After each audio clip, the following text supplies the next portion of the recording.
क्या हुआ? जब एक न्यूज रिपोर्टर रात को चोरी से निधिवन में घुस गया। उसके बाद वहां जो कुछ हुआ उसे देखकर आपके पैरों तले जमीन खिसक जाएगी। दोस्तों, कहते हैं कि वृंदावन का निधिवन केवल एक उपवन नहीं बल्कि करोड़ों भक्तों की आस्था का केंद्र है। मान्यता है कि रात होने के बाद यहां दिव्य रास लीला होती है, इसलिए सूर्यास्त के बाद कोई भी वहां नहीं रुकता। इन मान्यताओं की ऐतिहासिक या वैज्ञानिक पुष्टि नहीं हुई है, लेकिन श्रद्धालुओं के लिए इनका गहरा आध्यात्मिक महत्व है। आज हम आपको ऐसी ही एक कथा सुनाने जा रहे हैं जिसे सुनकर आपका मन भक्ति से भर जाएगा। वीडियो शुरू करने से पहले सभी भक्त कमेंट में जरूर लिखें राधे राधे। और अगर आप श्री राधा कृष्ण की लीलाओं से प्रेम करते हैं तो चैनल को सब्सक्राइब करना बिल्कुल न भूलें। कहानी शुरू होती है मशहूर न्यूज रिपोर्टर राहुल वर्मा से। राहुल अपने चैनल का सबसे निडर पत्रकार माना जाता था। लोग कहते थे कि वह किसी भी रहस्य का सच दुनिया के सामने ला सकता है। जब उसने निधिवन की रहस्यमयी मान्यताओं के बारे में सुना तो उसने फैसला किया कि वह खुद रात में अंदर जाकर सच्चाई जानकर रहेगा। वृंदावन पहुंचने पर कई संतों और स्थानीय लोगों ने उसे समझाया, बेटा, आस्था की जगह को परीक्षा का विषय मत बनाओ। लेकिन राहुल मुस्कुराया और बोला, अगर सच है तो कैमरा उसे रिकॉर्ड कर लेगा। उस रात ठीक 1:45 बजे, जब पूरे वृंदावन में गहरा सन्नाटा था, राहुल एक छोटे से रास्ते से चोरी छिपे निधिवन के अंदर पहुंच गया। उसके पास high definition camera, night vision device और एक रिकॉर्डर था। शुरुआत में सब कुछ बिल्कुल सामान्य था।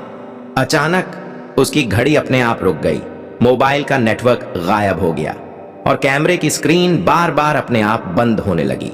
राहुल ने सोचा शायद तकनीकी खराबी होगी। तभी पूरे वातावरण में चंदन और केवड़े की सुगंध फैल गई। बिना हवा के भी पेड़ों की डालियां धीरे धीरे झूमने लगीं। कुछ ही क्षण बाद दूर से बेहद मधुर बांसुरी की धुन सुनाई देने लगी। राहुल ने उस दिशा में कैमरा घुमाया, लेकिन स्क्रीन पर सिर्फ चमकती हुई नीली रोशनी दिखाई दे रही थी। वह धीरे धीरे आगे बढ़ा। अचानक उसे ऐसा महसूस हुआ जैसे अनेक पायलें एक साथ बज रही हों। पूरा वातावरण अलौकिक शांति से भर गया। राहुल का दिल जोर जोर से धड़कने लगा। तभी उसके सामने दूर एक दिव्य प्रकाश प्रकट हुआ। उस प्रकाश के चारों ओर सुनहरी आभा फैल रही थी। राहुल कुछ समझ पाता उससे पहले उसके कानों में एक गंभीर लेकिन मधुर स्वर गूंजा, जहां श्रद्धा होती है वहां प्रमाण नहीं मांगा जाता। यह सुनते ही राहुल के हाथ से कैमरा गिर गया। उसकी आंखों से अपने आप आंसू बहने लगे। वह वहीं बैठकर हाथ जोड़कर प्रार्थना करने लगा। कुछ ही क्षण बाद पूरा प्रकाश धीरे धीरे विलीन हो गया। अगली सुबह मंदिर के सेवकों ने राहुल को निधिवन के बाहर शांत अवस्था में बैठे पाया। उसका कैमरा पूरी तरह सुरक्षित था, लेकिन पूरी रात की रिकॉर्डिंग गायब थी।